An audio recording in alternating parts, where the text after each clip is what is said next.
difficult thing it could be if a person comes on Yawm al-Qiyamah thinking that they have performed so many salah, that they come and see that there's no salah there. And they're thinking that for 40 years I've been performing salah. How come I don't see 40 years of salah here? And the reason could be very simple. Maybe we were not performing that salah correctly. We were leaving out one of the conditions. We were leaving out one of the fara'id. We were leaving out one of the wajibat. We were doing something that invalidates our salah that we were unaware of. Someone says, oh well, I was unaware of it, so then doesn't it mean I'm excused? I'm unaware of it. Doesn't it mean I'm excused? Ustaz al-Ulama Mufti Abdul Nabi Hamidi used to say, if you drink poison, and you don't know it's poison, so will it affect you? So, us hiding behind silly excuses is true. It's a silly excuse for us to say, oh, I don't know. Everything else is very important to us in our lives. And we want to have a good standard of living. We want to have good wealth. We want to be able to live comfortably. We want to have influence in society. So then we make sure that we work hard in order to achieve such positions, in order to attain such degrees that will allow us to have that type of status in society, that will allow us to live that type of life and have that standard of living that we want. Because it's very important to us. How long we spend, for example, when you start up a new business, how much of research, how much of contemplating, how much of asking other people for their experiences and efforts do we put into starting up a new business in order to make sure that it runs successfully? Sometimes a few years of hard work go into it. And our studies that we do in order to get a certain degree, Allahu Akbar. Some people study for a course that's 2 years, some people study for a course that's 10 years. They do whatever it takes. They do whatever it takes in order to be able to gain that degree so that they can have a certain standard of living. So that means that for us to learn the masail of salah, it's not too much. It's just that we need to realize the importance of it. And when we realize the importance of it, we start to take it seriously, then it will become manageable for us. Why? Because we know how great it is. How great is salah? Can anyone tell me how great is Jannah? Can anyone actually tell me how great is Jannah? How amazing are the bounties and the blessings and the favors and the comforts of Jannah? Can anyone tell me? No, it's actually it's more than what the mind can even imagine. Subhanallah. And what is the key to Jannah? Salah. Salah is the key to Jannah. So when Salah is the key to Jannah, so is it worth it? Is it worth it that we learn the masail, the rulings, the laws of Salah, so that we can get what? Jannah. Subhanallah. Yes, 100%, it's well worth it. Even if we spend our days and nights and we don't manage to get this worldly education and that worldly education, because when you put effort into the dunya, so yes, you may enjoy a comfortable life, but for how long? 10 years, 20 years, 50 years, 60, 70. Now you don't really get more than that, isn't it? But 70 years, you're lucky. If you get more than 70, you're really lucky. It's bonus. But the akhirah, if you live your life and you spend your life in trying to gain that knowledge so that you can do that amal that will take you to Jannah, then how many years of comfort will you get in the akhirah? 10, 20, 30, 50, 70, 100, 1,000, 100,000? No. Eternity. Subhanallah. It's not a big It's not a big thing for us to be able to compare, to like choose. It's not like a hard choice to make. Now, which one should I choose? Should I choose having comfort in dunya or comfort in the akhirah? It's not a big decision to make. It's very easy to make. But our nature is like that. Our nature is like that. That I think everyone loves chocolate, right? Everyone loves chocolate. And when you have a certain chocolate that just it does a different thing to your mouth. Subhanallah. Taste buds. Remember one motivational speaker, he was explaining this concept, and he was saying that if I were to give you a lovely piece, a generous piece of your favorite chocolate.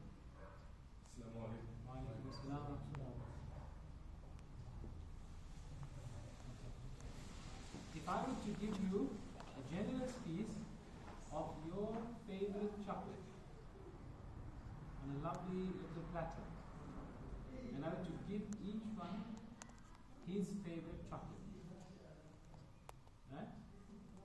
Now you have your piece of chocolate in front of you, the one that you enjoy the most. And the chocolate's in front of you and you can see it, it's glistening, it's shining. Right? And although it's on the platter, but you can almost taste it. So delicious. You can get that aroma, the smell of the chocolate. And now if I were to say to you that either you have this piece of chocolate right now, enjoy it right now, or in 1 week's time I'll give you a full slab of this chocolate. Subhanallah. Or in 1 week's time I'll give you a full slab of this chocolate. So which one of you will hand me back that piece of chocolate that you have in front of you right now and say to me, I'll wait the 1 week, after 1 week I'll get the full slab of chocolate? Who will do that? You think you'll do it. When the piece of chocolate's in front of you, something will change. When you have this chocolate right then, you're almost about to put it in your mouth and enjoy it, then something will change. You feel now I'll be able to do it. If you had it in front of you, so studies show that almost 100% of people would fail. Okay. Let's change the scenario a little. If I were to say to you that here's that piece of chocolate, that one piece of chocolate in front of you, you can't eat it now. In 1 week's time you can eat that one piece of chocolate, or otherwise wait 1 more week, in 2 weeks' time you get a full slab of chocolate. Now which one will you choose? Very easily you will choose to wait 2 weeks and get the full slab of chocolate. You know, it's the psychology behind this. So when something is too close to us, so we find it difficult to let that go and prefer that over something that is better and greater, even in the worldly sense, in a simple thing like a piece of chocolate, right? So we find it very difficult because it's near to us. When it's made a little bit further away, for example, when it's made 1 week away, everything changes. Now you say you can have that one piece of chocolate 1 week later, 1 week from now, or I'll give you a full slab of that there 1 more week later, in other words, after 2 weeks. Either you wait 1 week and get one piece of chocolate, or wait 2 weeks and get the full slab. Easily you'll be able to choose. I'll wait 2 weeks, I'll get the full slab of chocolate. But when it's too near to us and we're saying that if you either enjoy this now, or in 1 week's time have one slab, then you'll say, no, I'd rather enjoy this right now. It'll be too difficult. You know what this world is called in Arabic? What do we call this world in Arabic?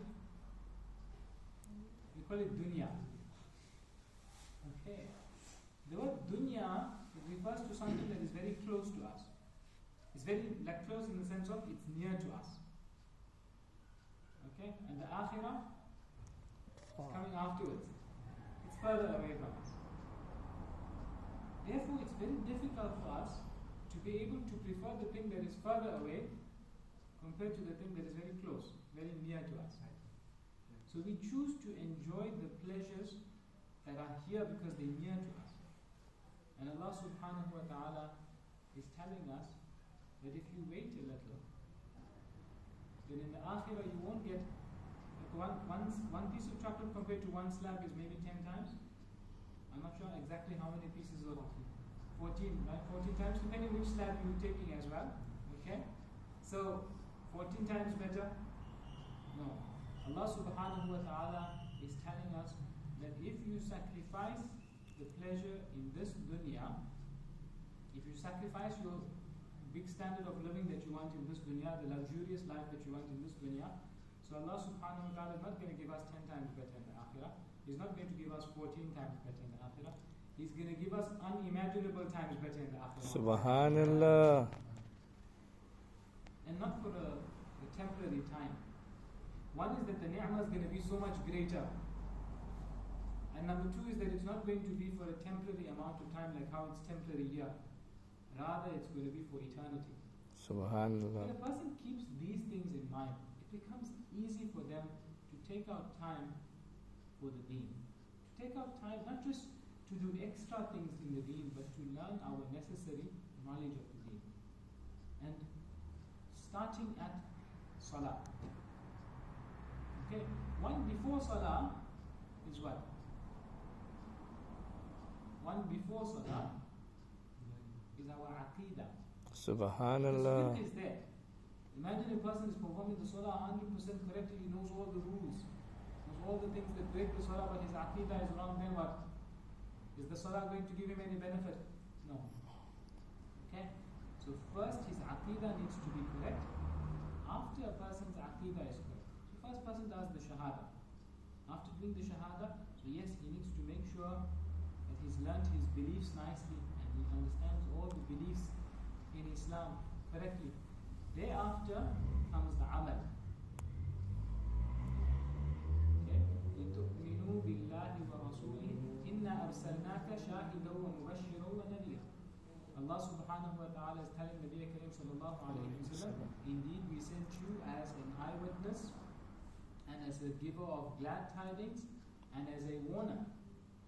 So something to the effect translation, I'm not a mufassir to be able to translate for you like to that level, but from what we remember learning, indeed we sent to you, inna arsalnaka, indeed we sent you as an eyewitness, shahidan wa mubashiran, and as a giver of glad tidings, wa nadhira, and as a warner. Why? What is the purpose? لِتُؤْمِنُوا بِاللَّهِ وَرَسُولِهِ, so that you believe in Allah and His Rasul. That's the first thing. Subhanallah. Is your iman in Allah and His Rasul sallallahu alayhi wa sallam. The second thing, وَتُعَزِّرُوهُ وَتُوَقِّرُوهُ, and so that you honor and you revere Rasulullah sallallahu alayhi wa sallam. And then afterwards, وَتُسَبِّحُوهُ بُكْرَةً وَأَصِيلًا, that you praise, you glorify Allah subhanahu wa ta'ala morning and evening, meaning you do amal. So amal comes after iman in Allah and His Rasul sallallahu alaihi wasallam. After honoring and revering Rasulullah sallallahu alaihi wasallam, then amal comes.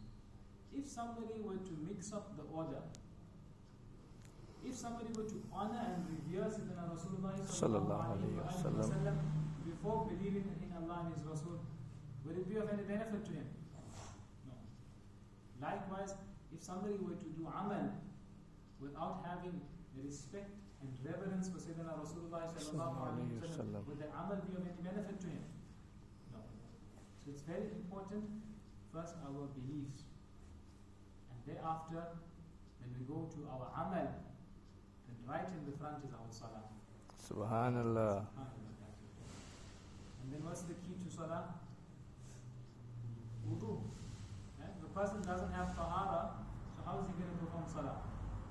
If the person doesn't have tahara and he enters the masjid, will he get the sawab the time that he's in the masjid? No, in fact he will be getting sin.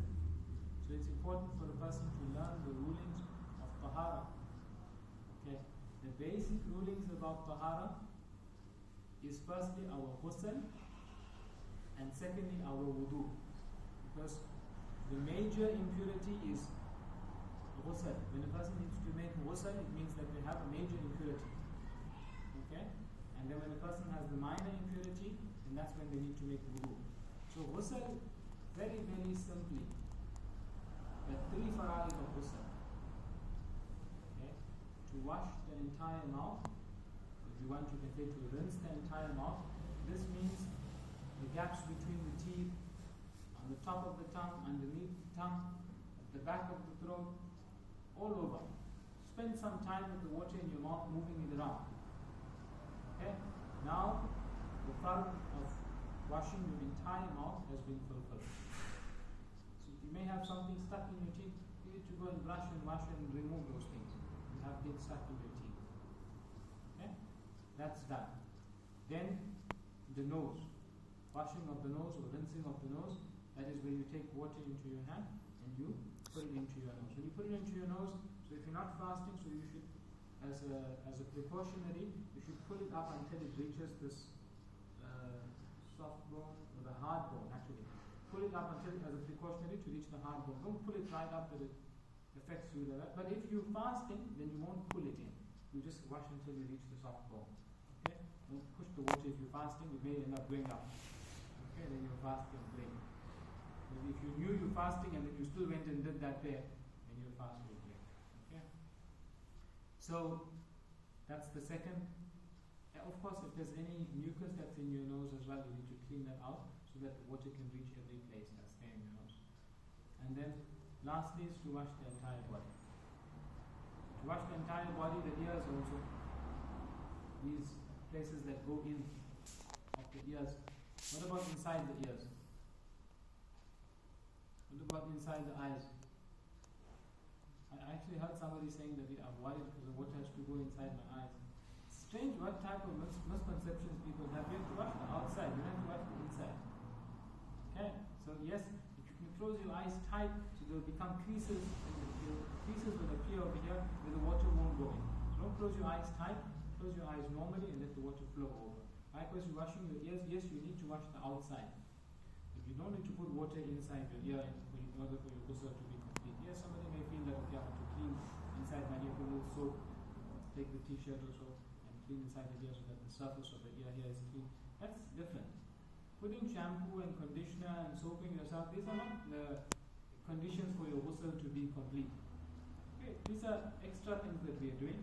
Alhamdulillah, it's good. We're trying to take care of your hygiene. That's excellent. But we're speaking about when your ghusl will be done. And this is very important to take note of. For example, you wake up for Fajr Salah. Okay. You wake up for Fajr Salah and you realize, I need to have a ghusl. And you check how much of time is remaining. 10 minutes remaining. Usually how long it takes you in the shower? Maybe it takes you 10 minutes. Or maybe it takes you 15 minutes. Now how are you going to make it when there's only 10 minutes left for sunrise? Okay, there's only 10 minutes left for sunrise. And you have to have a ghusl now. So somebody may think, well, I can't make it now. I won't be able to make it to read my Fajr Salah because I need to have a ghusl. It normally takes me about 10 minutes and there are only 10 minutes remaining for sunrise now.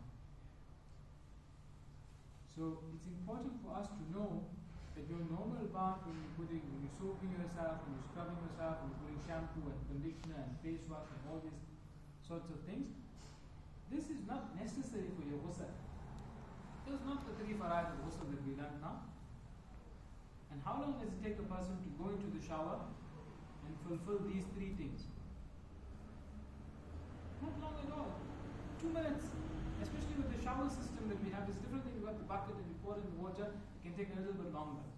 Okay? But if you go there and you just open the shower, in 2-3 minutes you've done. Ghusl is complete. There's still got 7 minutes left to read your Fajr. You can read your Sunnah as well. Alhamdulillah. Afterwards you can go back in the shower and do the rest of your things. It's important for us to know what are the fara'id of ghusl, so that we don't get ourselves busy with doing other things, thinking that I need to do these things in order for my ghusl to be complete, and then I end up missing our Fajr Salah, whichever Salah we're rushing for. Usually you're waking up from your sleep at Fajr. It can happen with any other Salah, right? So, now part of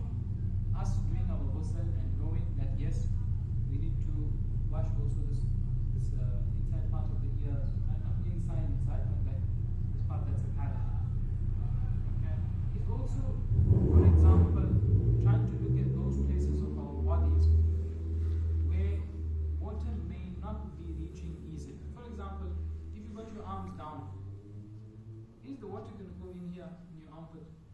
No, you have to lift your arm up in order for the water to go nicely on those places. Alright?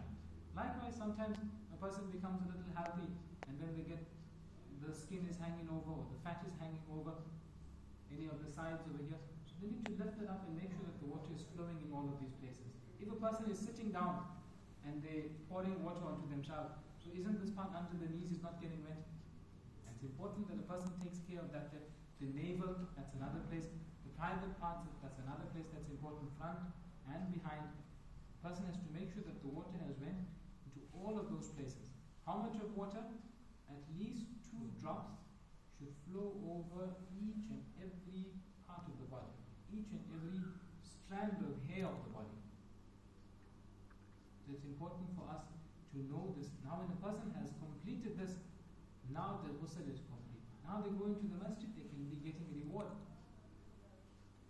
But if a person didn't know this and they washed nicely other parts using different types of soaps and things like that, but they didn't make sure to wash these 3 things that are fard and ghusl, and they needed to have ghusl. Now they come to the masjid, instead of getting a reward, what they're getting? Sin. So how important it is for us to know.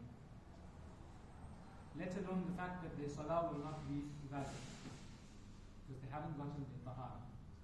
So yes, these 3 are the fara'id of ghusl. We remind ourselves about it, also so that we can remind others about it as well. Because to learn knowledge is important, and then to pay the zakat of that knowledge is what? To teach that knowledge to others. Alhamdulillah, if Allah subhanahu wa ta'ala blesses us with an opportunity to learn, or to even revise that which we already know, so we should take that opportunity. And if Allah subhanahu wa ta'ala blesses us with the opportunity to pass that knowledge and to disseminate that knowledge on others, we should also grab hold of that opportunity. Inshallah, for as long as somebody makes amal upon some knowledge that you have taught, you continue to get sawab jariyah. Even 10 years after you taught them, even 50 years after you taught them, even 100 years after you taught them, even if they taught somebody else, all of that sawab jariyah is here. Which means it's continuous reward for you, even after you passed away, long gone and forgotten. But your meter of reward is still continuing. SubhanAllah. It's very important for us to take the opportunity to teach others. But first we have to let them know how important it is. Then afterwards they'll be interested in listening, they'll be interested in learning and taking out their time, because they know big benefit in it for me. Everyone's looking, where's the big benefit in it for me? Yes, the big benefit in it for us is that in the akhirah we will have eternal bliss, inshallah. So that is our ghusl. Then of course we have wudu. So in wudu there are 4 fara'id of wudu. One very famous thing is that in wudu people tend to do masa, meaning they tend to wipe instead of wash. So like for example, a person wants to wash their arm, you'll see them washing their arm until about halfway. And this last part they will just rub their wet hand over. That means you washed half of your arm, the other half you did massage.